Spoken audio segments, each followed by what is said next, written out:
This is Sg2 Perspectives, a conversation with Sg2 experts and industry thought leaders about the biggest trends in healthcare and what we expect that's going to mean for the future of healthcare delivery. When we think about all the pivotal moments that we covered, it really does drive home that point that an integrated approach is needed. So as we try to think about systemness, it's about the organization that keeps getting bigger and they're trying to drive connections across. Our message to children's hospitals, who are now children's health systems in an ever-growing footprint, is to still maintain that idea of the patient being in the center and to drive that idea of systemness, not just across the health system, but across the entire community and all of the points that a child and their family may access. Welcome to Sg2 Perspectives. I'm your host for today's episode, Jamie Zage. I am excited to have with me two guests, Rhae, Gamber, and Dionne Dela Cruz. They are the hosts for the Sg2 Children's Hospital Summit. It was actually our 10th Children's Hospital Summit, a milestone event in its own right. Rhae and Dionne are going to share with us some of the insights, pivotal moments, client stories, all the great stuff. Welcome, Dionne and Rhae. Thanks, Jamie. Thank you. Rhae, quickly review for us those 5 key pivotal moments for Children's Hospital. The first pivotal moment in pediatric medicine that we have to mention is RSV monoclonal antibody. It's set to drive really strong declines in inpatient pediatric discharges. And if we model the impact of this, this is the number one cause of hospitalization in infants, and we now have a preventive therapy for it. So if we'll see strong declines, we really want to make sure our members understand that this isn't just about declines of one disease. This is about a meaningful reduction in overall pediatric discharges that has implications on the number of med-surg beds that will be needed going forward. We illustrated this by taking a look back at rotavirus. That vaccine rolled out in 2006, almost 20 years ago, and showed some interesting data around the decline of that diagnosis, the decline of pediatric utilization overall, and the decline of med-surg beds. The second pivotal moment is the fact that children's hospitals are building their hospitals of the future. A lot of organizations, almost everyone in the room raised their hand when asked, are you adding beds? Are you building? UCSF Benioff is a great example of that. Children's Health Dallas is another great example of that. And Dennis Tay actually joined the panel to share insights on the new pediatric campus that they are building in partnership with UT Southwestern, which will accommodate the tremendous population growth that they're expecting in that market. But we also talked about growth is not just a bricks and mortar conversation. Many of our other panelists during our Children's Leader panel talked about the ways that they're growing through partnership. Connecticut Children's partnering with Hartford Health,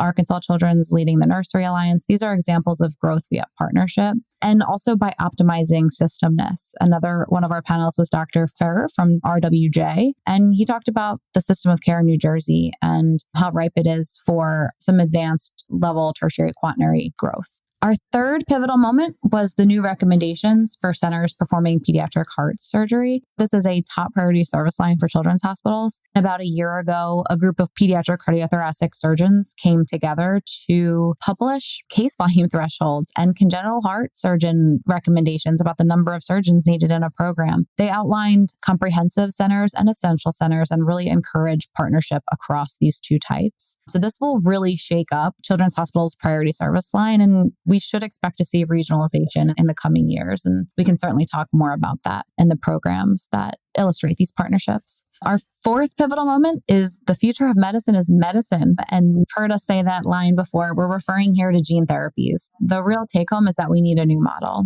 We cannot sustain the current approach to gene therapy, which is spending years developing drugs that only in the hundreds of patients will ever need, that all cost $3 million each. We know that this won't work going forward. So we covered some of the ways children's hospitals are approaching this today. We talked about the CMS cell and gene therapy access model, which will focus on sickle cell disease. And we also talked about offsetting costs, whether that's on-site manufacturing, like they are doing at CHOP for CAR T, or revenue diversification, like commercializing inventions. And we did have Dr. Todd Ponsky, the Chief Innovation Officer at Cincinnati Children's, talk about their work in innovation ventures. And then for the fifth pivotal moment that we talked about of AI, we cannot leave that off. We focus this on the impact of AI for children with rare disease, because this is the patient population that is just so in need of data. And that's what AI can bring to the table. We already see this happening in the diagnostics component. And what we talked about is the need to be able to do this at scale and more easily to bring these large data sets together. And the cloud innovation will really be that driver.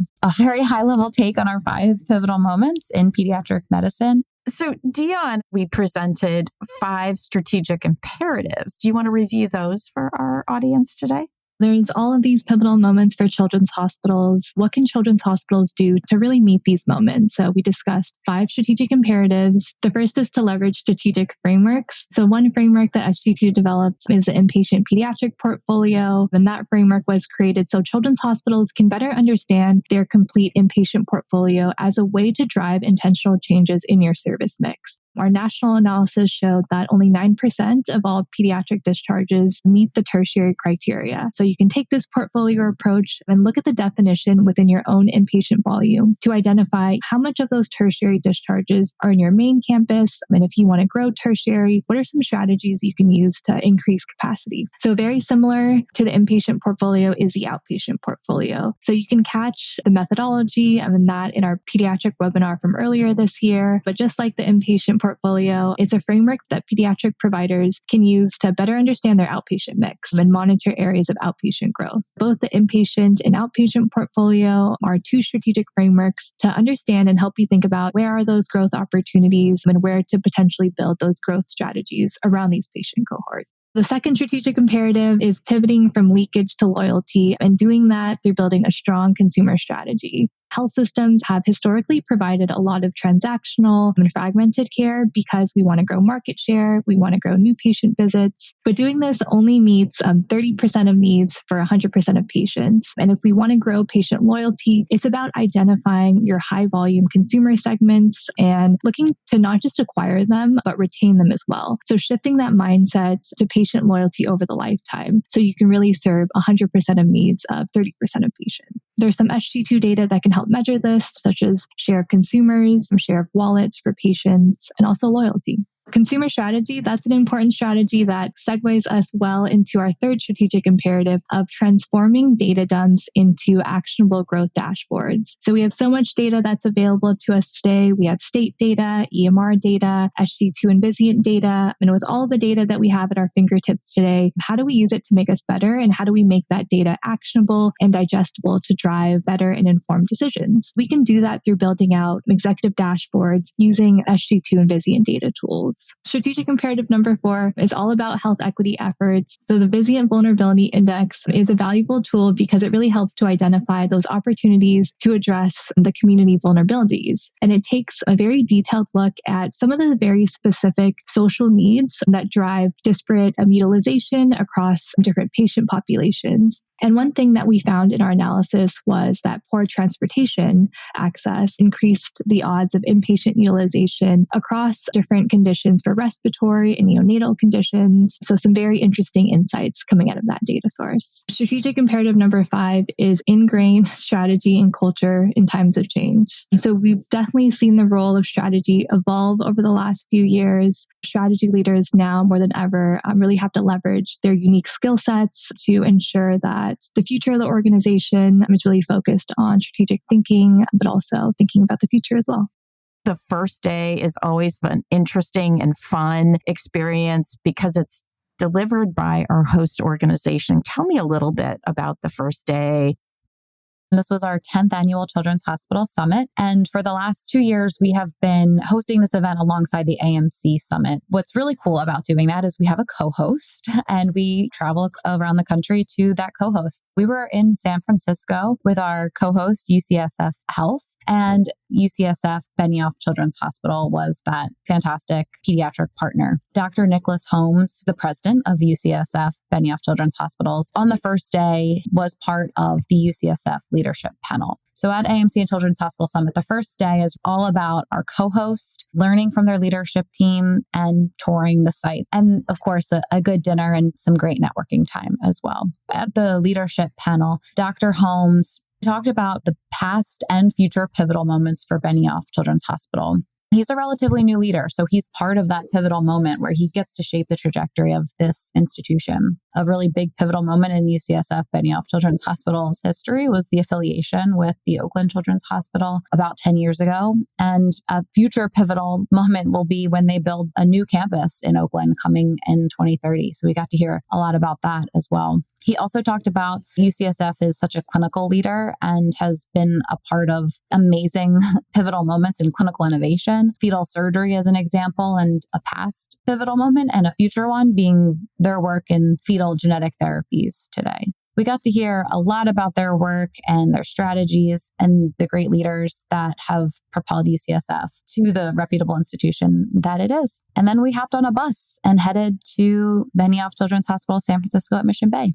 Yeah, the Children's Hospital tour is always one of my favorite experiences. It's a really special experience. We were fortunate that UCSF Benioff Children's Hospital opened their doors to us for a tour of their Children's Hospital in the Mission Bay campus of San Francisco. There were two parts of the tour. The first part was a special presentation from the Chief Medical Officer and Associate Chief Nurse Officer, where they talked to us about their two Children's Hospital campus. So they have one in San Francisco and they have another one in Oakland. And they shared with us their strategic plan and then also construction plans for a new hospital in Oakland, a facility that they hope will further expand that pediatric access to patients over in the East Bay community that plans to open in 2030. The second part of the tour was a guided hospital tour that showcased many areas of the hospital. We saw the NICU and some of their unique OR spaces for high-risk deliveries. We saw the cardiac ICU, and then also UCSF's approach to cohorting patient types, such as by neonates and transplant patients. We also visited the emergency room, which included a 4-station fast track model that was located in the hallway that has curtains between each station meant to fast track those low acuity patients that come into the ED. And then lastly, I thought it was also cool to see their radiology center. They had some very advanced imaging equipment, but their rooms were also very kid friendly. They had these really cool immersive rooms like Muir Woods, and then walking into that room, it really looked and felt like you're actually in the redwood forest. Dionne, some really interesting insights there. Now, you mentioned the Vizient Vulnerability Index. Isn't that something that is available to anyone?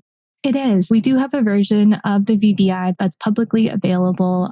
Rhae, you and I have talked a little bit about the real dynamic in the pediatric heart surgery recommendations and what that could do for what is really one of the core services of the majority of children's hospitals. Can you go a little deeper into what's going on there and why it's so important to plan for that one?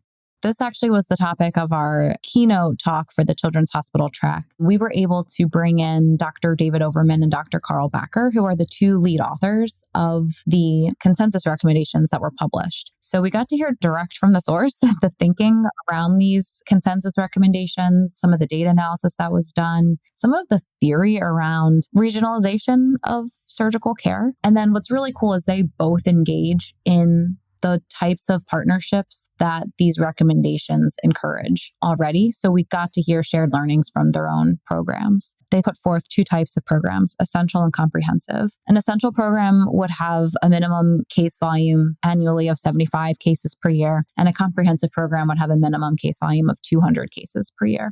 The analysis the authors did, when they look at data, they find meaningful quality improvements around that 200 case volume threshold. Yet over half of programs that do pediatric heart surgery are doing 150 cases or less. So there's a huge number of programs that can improve quality by growing their volume alone. That's not to say that if you're not doing 200 cases, you should close your doors. That's actually the opposite of what they're saying. It's that you become an essential program and you should partner with a comprehensive program in a way that enables you to optimize the care at your site and keep appropriate care close to home. The other big part that they talked a lot about was the minimum number of surgeons. So you have to have 2 surgeons at an essential center and 3 or more at comprehensive. So this just illustrates the level of commitment and investment a children's hospital has to make to be a heart center. You cannot survive drive on one heart surgeon alone. And then there's other components about having dedicated cardiac ORs, dedicated cardiac intensive ICU. So comprehensive needs that dedicated CICU. An essential program does not. Transplant VAD and complex neonatal open heart happens at comprehensive. They do not happen at essential centers. So that's some of the guidelines. They also talked about what regionalization would look like and shared some really cool maps around what would an optimal distribution look like in pediatric heart surgery. And while that's not something that's realistic in the near future, it's an interesting exercise to understand if every center did have 300 cases per year, what would that optimal distribution look like? And they actually found that in many cases, it decreases travel for a lot of patients and increases access. Then we went into both of these surgeons talking about the programs at their home sites and starting with the Minnesota Collaborative, Dr. Overman's program. It's Minnesota Children's Hospital partner with Mayo Clinic. And Dr. Overman actually brought in Elizabeth Wagner, who is the CV strategy and operations lead at Children's Minnesota, and Katie Coomer, who we work very closely with on the strategy side. She's part of the strategy and planning team to talk about their arrangement. Key highlights, they're 83 miles apart, Mayo and Children's Minnesota. It began as a professional services agreement, which initially started as a 2-year term, but it was extended to 5, just illustrating the success. By bringing these two programs together, they became the 6th largest volume center in the United States. So they're up there with the big